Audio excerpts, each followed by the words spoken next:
el tema de esta predicación, continuamos con el tema del arca. Esto es muy importante porque Dios quiere que aprendamos todo el trasfondo que tiene que ver con el arca que encontramos en el capítulo 25 del libro del Éxodo. Le hemos colocado como título el arca y los dioses paganos. El arca y los dioses paganos.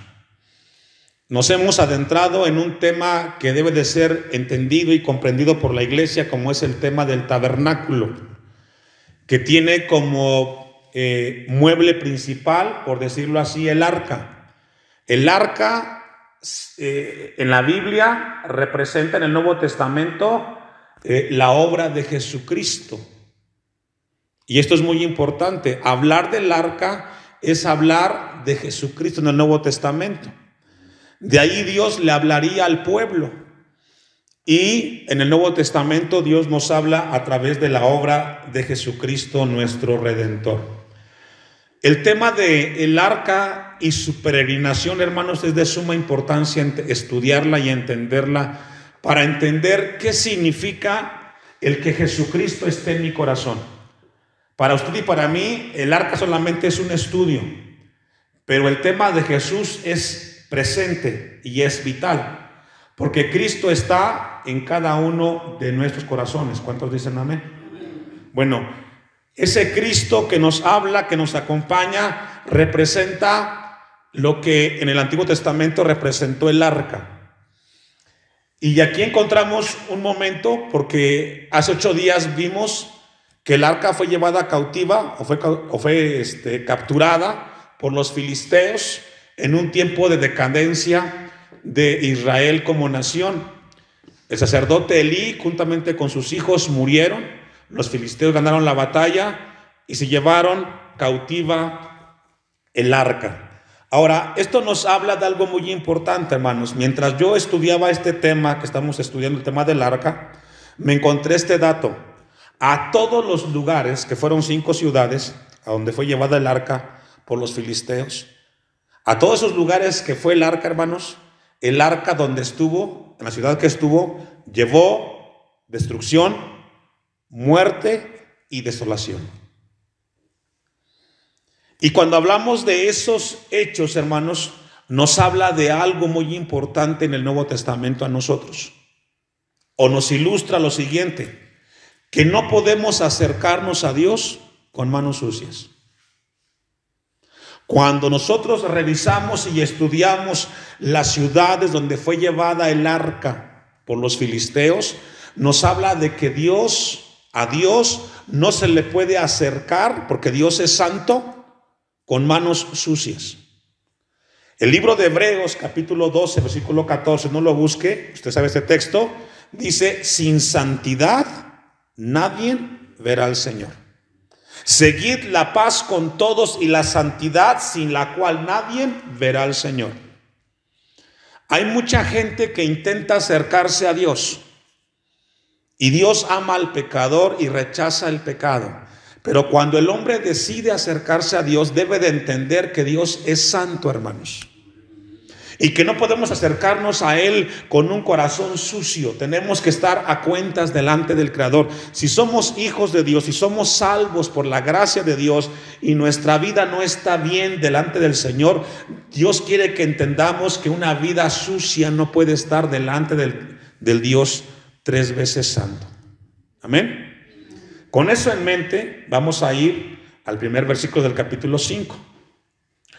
Cuando los filisteos capturaron el arca de Dios, la llevaron desde Benecer, que significa que, hermanos, hasta aquí nos ayudó el Señor, oh Jehová. Es decir, ese nombre de Benecer tiene un significado muy importante. Es decir, hasta ese momento Dios ayudó a Israel. ¿Hasta qué momento? Hasta el momento que el arca fue capturada. Hasta ese momento Dios ayudó a Jehová. Ayudó a Israel. Y luego dice que fue llevada hasta Asdod. Asdod significa fortaleza. Fue llevada el arca a 5 ciudades. La primera ciudad a donde fue llevada el arca fue a la ciudad de Asdod. Asdod era una ciudad filistea que estaba entre Gaza y Jope y fue asignada a la tribu de Judá. Usted puede encontrar el dato en Josué 15:47. Esta ciudad era muy popular dentro del pueblo filisteo. Después de que el arca estuvo en esta ciudad, fue llevada a otras ciudades, otras 4. Y encontré algunos datos que quiero compartir con usted. Cuando el arca fue llevada a ese lugar, pasaron ciertos eventos, hermanos.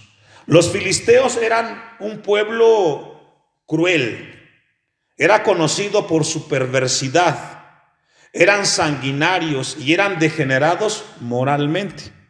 Tan es así que en el Nuevo Testamento Jesús hizo una visita a ese lugar, a esa región. Vamos a verlo más adelante. Dios levantó previamente, antes de este evento del arca en Asdod, Dios levantó a un hombre en el tiempo de los jueces que peleara contra los filisteos para que los venciera. Fue Sansón, pero no pudo cumplir el propósito que Dios le había encomendado. Hasta el final, que le sacaron los ojos y por ahí pudo destruir a algunos filisteos al final. Asdod era famosa, una ciudad de los filisteos, y tenía un dios llamado Dagón, que encontramos allí en el versículo 2 y 3. Este dios Dagón, tenía una forma mezclada entre un hombre, entre un ser humano y un animal. La parte de la cintura hacia arriba era humana, tenía cabeza, tenía sus brazos, sus ojos como un ser humano, y de la cintura hacia abajo era pescado, tipo sirena, pero era hombre. Este era el dios Dagón. Y encontramos entonces que es llevada a esa ciudad donde este dios Dagón es el dios principal de la ciudad. Pero aquí encontramos algo, hermanos, que mientras estudiaba la palabra quiero compartir con ustedes. Comenzamos a ver que siempre Satanás ha distorsionado la figura del ser humano y siempre ha intentado mezclar lo humano con los animales. Satanás siempre ha distorsionado la creación de Dios. Dios, cuando creó al hombre, lo creó superior que los animales. Nos creó con razonamiento, con espíritu. Eso no lo tienen los animales. Nos hizo colocar por encima de ellos. Satanás siempre ha querido distorsionar las cosas de Dios. Y una de ellas encontramos en este caso, que el Dios era una mezcla de hombre con un animal. Versículo 2. Y tomaron los filisteos el arca de Dios y la metieron en la casa de Dagón. Imagínense qué escena. El arca del Dios creador junto a una estatua, que es lo que era, mitad hombre y mitad pez. Ahí estaba, imagínense al Dios creador junto a un ídolo así, de esa magnitud. Y dice el texto que lo metieron ahí. Y cuando al siguiente día los de Asdod se levantaron de mañana, he aquí Dagón postrado en tierra delante del arca de Jehová. Esto debió ser impresionante para los sacerdotes filisteos. ¿Por qué? ¿Sabe que Dios, hermanos, no ocupa que nadie lo defienda? Él mismo se defiende de todo lo que pueda pasar. Dios es tan grande, Dios es tan poderoso que no ocupa de nadie. Somos bendecidos cuando nosotros le servimos a Él, hermano. La escena que estamos leyendo describe que el mismo Dios colocó a este Dios pagano a sus pies. Porque no hay nadie más grande que nuestro Dios, hermano. Y dice el pasaje que se levantaron de mañana. He aquí Dagón postrado en tierra delante del arca de Jehová, y tomaron a Dagón y lo volvieron a su lugar. Pensaron que algo había pasado, un terremoto o algo por el estilo, porque estaba su Dios en el piso. Versículo 4. Y volviéndose a levantar de mañana el siguiente día, he aquí que Dagón había caído postrado en tierra delante del arca de Jehová, y la cabeza de Dagón y las 2 palmas de sus manos estaban cortadas sobre el umbral. Es decir, encontraban su estatua, su dios ahí, Dagón, de la cintura para abajo, cortado. ¿Sabe que Dios no comparte con nadie en su gloria, hermano? Dios está en contra de que el hombre se arrodille frente a las imágenes. Dios no comparte con nadie en su gloria, hermanos. Y es lo que encontramos en este pasaje. El Dios de la Biblia, el Dios creador, no comparte con nadie en su gloria, con ninguna estatua, con ninguna imagen, con nada que el hombre coloque en su corazón. Y dice el texto, habiéndole quedado a Dagón el tronco solamente. Miren lo que dice Isaías 42, versículo 8. Satanás sigue siendo incisivo, hermanos.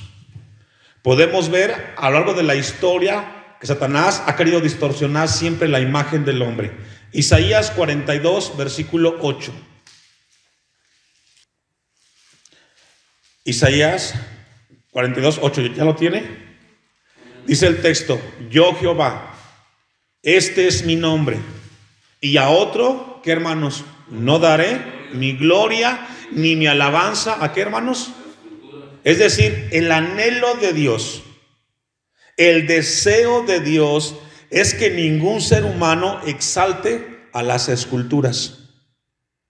El deseo de Dios es que nadie exalte al hombre, que nosotros no exaltemos a ninguna filosofía. El único que debe ser exaltado, ¿quién es? El Dios creador. Es lo que dice Isaías. Y cuando vemos a los filisteos queriendo colocar a Dios creador frente a su Dios, eso Dios no lo permitió, hermanos. Y está ahí como enseñanza en el siglo XXI. Nada que ocupe el lugar de Dios, Dios lo va a aceptar. Tengamos mucho cuidado usted y yo de colocar en nuestro corazón a alguien en el mismo lugar de Dios, porque Dios lo quita. Y puede ser la familia, y puede ser el trabajo. Nadie puede ocupar el lugar del único Dios en el corazón de su iglesia, hermanos.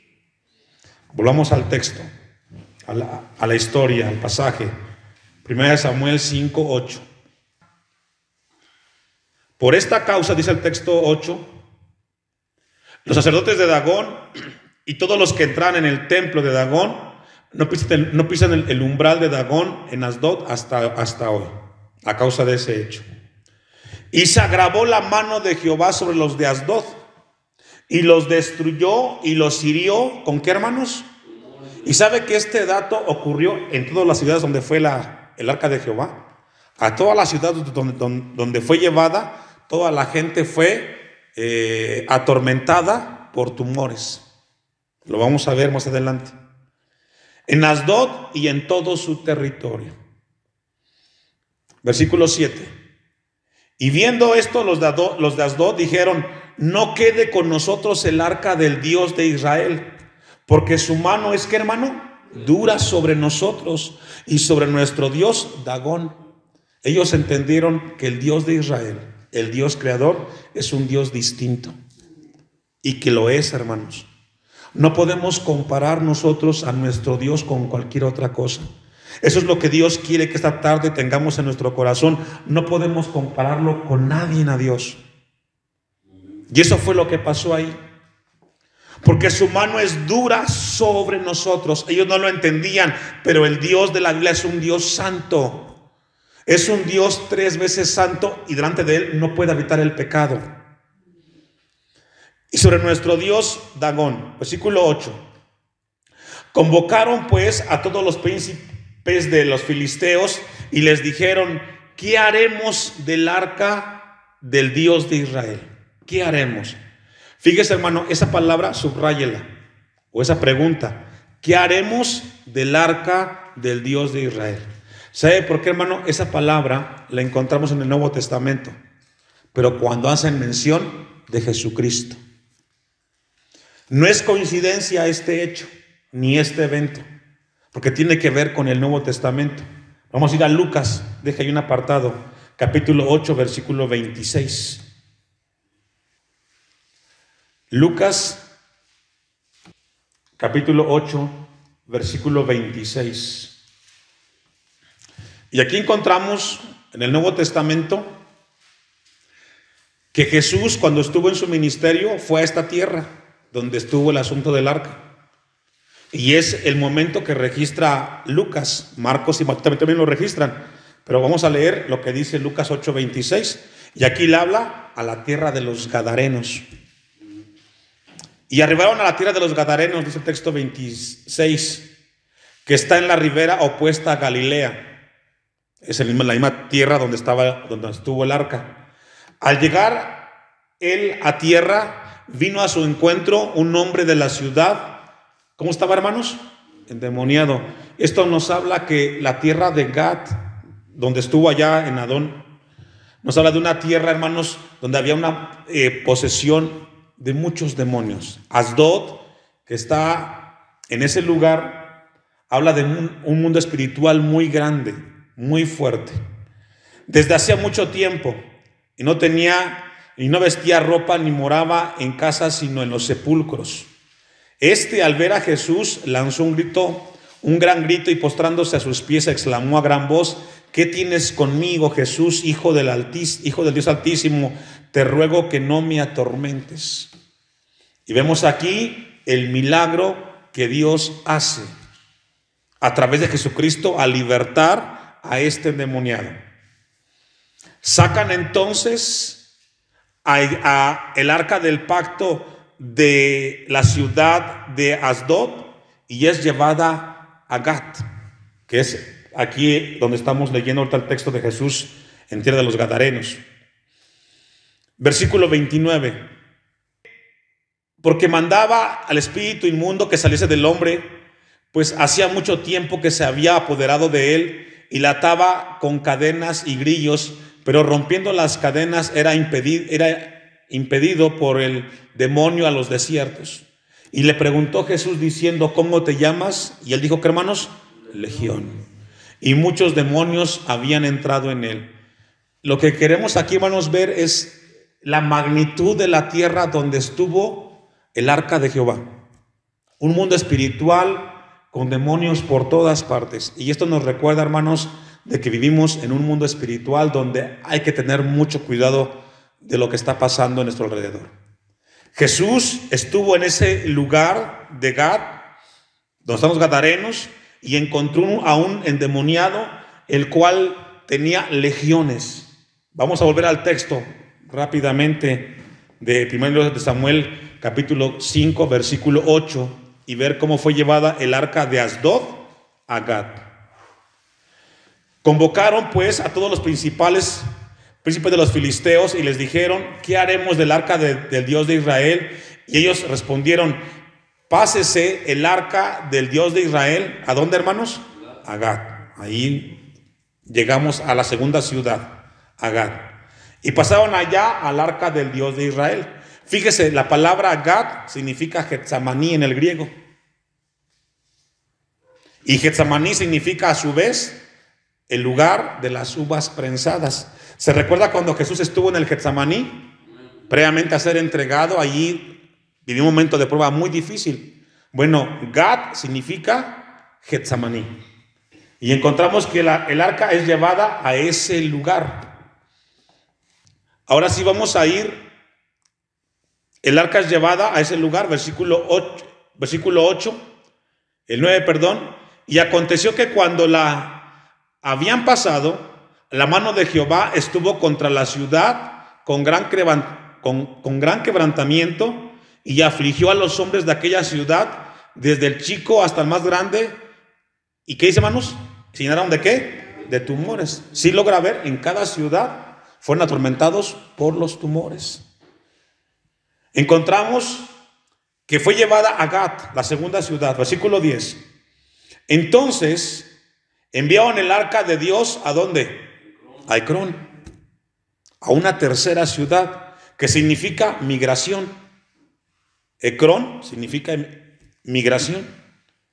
Y cuando el arca de Dios vino a Ecrón, los ecronitas dieron voces diciendo: han pasado a nosotros el arca del Dios de Israel. ¿Para qué? Para matarnos a nosotros y a nuestro pueblo. Y sabe que a todo lugar donde fue llevada el arca llevó destrucción, muerte y dolor, hermanos. ¿Por qué? Porque Dios no puede habitar en medio de dioses paganos. Esa es la enseñanza. Llegó a ese lugar y dice el texto que estuvo ahí. Ahora, vamos al capítulo 6 del primero de Samuel. Continúa la historia. Estuvo el arca de Jehová en la tierra de los filisteos 7, ¿qué, hermanos? 7 meses. Es decir, a los 7 meses llegó a la tierra de Crón. Entonces los filisteos, llamando a los sacerdotes y adivinos, preguntaron: ¿qué haremos del arca de Jehová? Hacednos saber de qué manera la hemos de volver a enviar a su lugar. Es decir, ya no querían tenerla ahí porque traía muerte y destrucción. Querían devolverla a su lugar de origen, de donde nunca debió haber salido el arca, hermanos. Ellos dijeron: 3, si enviáis el arca del Dios de Israel, no la enviéis vacía, sino pagadle la expiación, entonces seréis sanos y conoceréis por qué no se apartó de vosotros su mano. Y aquí ellos intentan devolverla, pero con sus creencias paganas, con algunos regalos ponerle al arca y que fuera llevada de regreso. Versículo 4. Y ellos dijeron: ¿y qué será la expiación que le pagaremos? O la ofrenda que le iban a colocar al arca. Ellos respondieron: conforme al número de los príncipes de los filisteos, 5 tumores de oro. ¿Y 5 qué, hermanos? Imagínense lo que ellos querían hacer con el arca de un Dios santo. Colocar ahí ratones y tumores. Y dice el texto: 5 ratones de oro, porque una misma plaga ha afligido a todos vosotros y a vuestros príncipes. Haréis pues figuras de vuestros tumores y de vuestros ratones que destruyen la tierra, y daréis gloria al Dios de Israel. Esto es, hermanos, una escena bastante complicada. Quererle ofrecer a Dios imágenes de animales, eso Dios nunca lo iba a aceptar, hermanos, y nunca lo va a aceptar, porque eso es algo que va en contra de la santidad de un Dios como el que usted y yo adoramos. Y dice el texto: quizá aliviará su mano de sobre vosotros y de sobre vuestros dioses y de sobre vuestra tierra.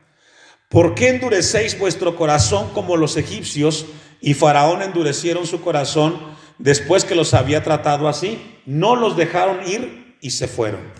Haced pues ahora un carro nuevo, tipo carreta. Y tomando luego 2, ¿qué, hermanos? 2 vacas que críen, las cuales no hayan sido puesto yugo, y uncid las vacas al carro. Esto, ponga atención, hermanos.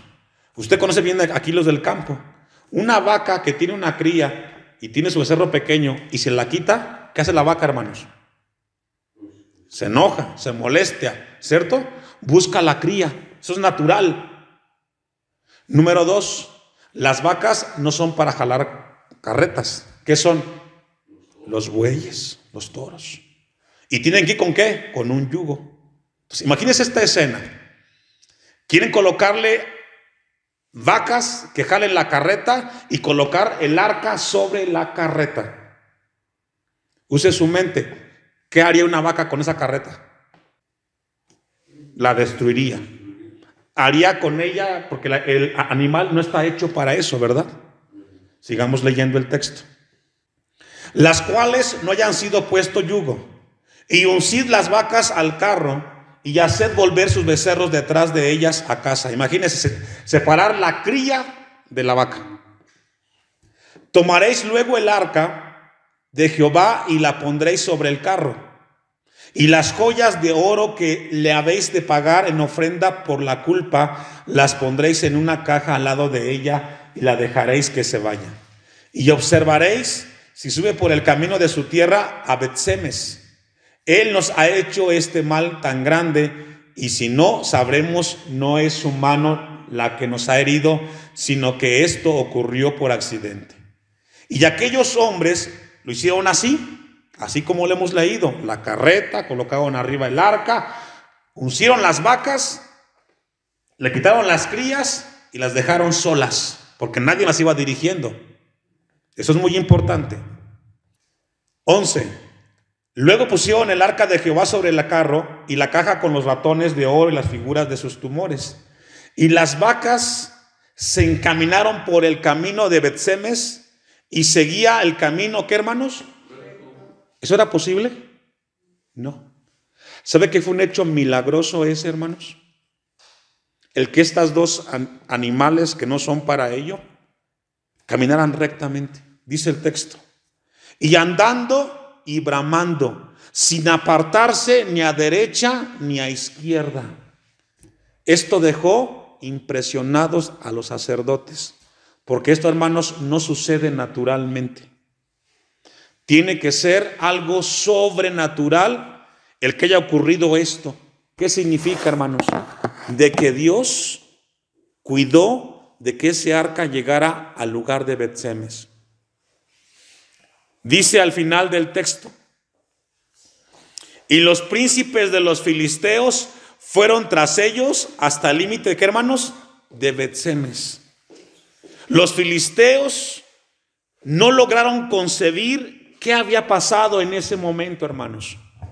Pero aquí encontramos una enseñanza de Dios. Dios siempre cuidará de aquello que le pertenece a Él, y aunque tenga que usar los animales, Él lo va a hacer.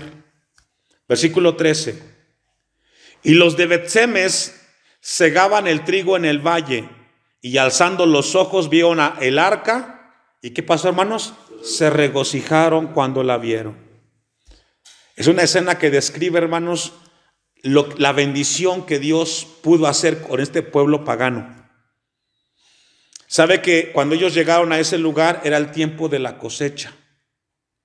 Y esto nos habla, hermanos, de un tiempo de recoger el fruto. Versículo 14. Y el carro vino al campo de Josué, que significa salvación, de Bet-Semes, y paró allí donde había una gran piedra, y ellos cortaron la madera del carro y ofrecieron las vacas en holocausto. Hermanos, después de estar leyendo este pasaje del momento del arca, Dios quiere que aprendamos algo muy importante cuando estudiamos esta porción del arca del pacto cuando es llevada cautiva. Hemos dicho o hemos aprendido que el arca representa ¿a qué? A Jesucristo. Jesús está en su corazón y en mi corazón. Y lo que Dios quiere que esta tarde tengamos en nuestra mente, hermanos, es a dónde llevamos a Cristo en nuestras vidas. Hay quienes lo llevan a lugares donde no debe de estar. Lo llevan a una cantina, lo llevan a una discoteca, lo llevan a un lugar donde toman. Porque Cristo está aquí en nuestro corazón. Y cuando vamos a ciertos lugares donde Cristo no está de acuerdo que estemos ahí, Él también, hermanos, se contrista el Espíritu Santo con nuestras vidas. El arca del Antiguo Testamento fue llevada a lugares paganos, de dioses paganos, y en esos lugares Dios nunca quiso estar. Como en el tiempo presente nosotros, que tenemos a Cristo en el corazón, tengamos mucho cuidado a dónde llevamos a Cristo cuando nos damos a ciertos lugares. A veces lo hacemos de manera inconsciente, no pensamos, pero hay que saber a qué lugares podemos ir y a qué lugares no podemos ir. Porque en todos los lugares, hermanos, donde vamos a representar a Dios, porque somos su iglesia, y hay que tener mucho cuidado con ello, hermanos. Amén. Vamos a buscar una última cita para concluir lo que Dios nos ha enseñado en esta hora a través de su palabra, que es de suma importancia, hermanos. Vamos a ir a Génesis capítulo 2, versículo 19. Génesis capítulo 2, versículo 19. Yo me encontré este texto después de haber leído lo de los animales, cómo fueron jalando la carreta y cómo fueron siendo guiados. Yo me encontré ese dato que está en Génesis 2, 19. ¿Ya lo tiene? Jehová Dios formó pues de la tierra, ¿qué, hermanos? toda bestia del campo. Es decir, el mismo Dios creador creó los animales. Él es dueño de ellos y Él también los puede usar para que su nombre sea glorificado. Así como fue el hecho que encontramos cuando fue llevada el arca a la ciudad de Crón. Él las guió, porque no hay otra manera para explicar cómo estos animales mantuvieron la línea recta hasta llegar al lugar de su final destino. Y toda ave de los cielos, dice el texto 19, y las trajo a Adán para que viese cómo las había de llamar, y todo lo que Adán llamó a los animales vivientes, ese es su nombre. La misma creación, hermanos, es creada por un Dios santo y un Dios poderoso. Esta tarde Dios quiere que tengamos en nuestros corazones este mensaje, hermanos. Tengamos mucho cuidado hacia dónde dirigimos nuestras vidas. En qué lugar vamos a estar, porque donde estemos, Cristo nos acompaña. Y si es de agrado, Él se va a glorificar. Y si no, Él se va a contristar.